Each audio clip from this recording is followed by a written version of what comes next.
Mga katatski, so ako ay bumili naman ng pasayan mga katatski. Ayan o. Tapos yun, sahog natin, kalabasa, talong, sitaw, okra.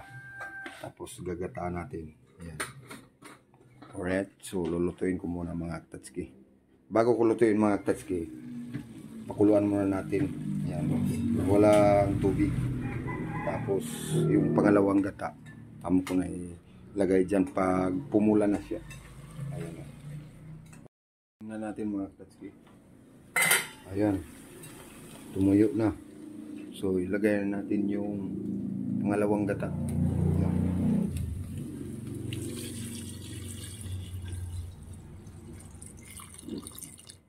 Alright. So ilalagay natin yung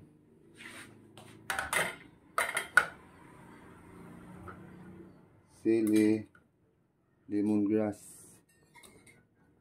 luya, kamatis, saka sibuyas.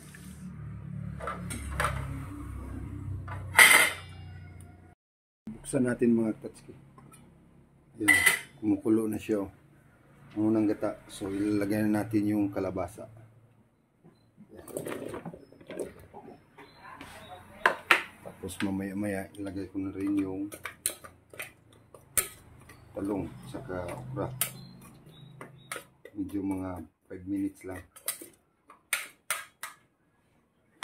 Alright. So, sunod ko na yung okra saka sitaw, talong. Yan.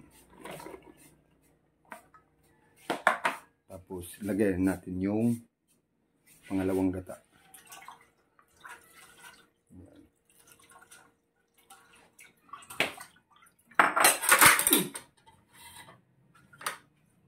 Tapos dyan na si babaw.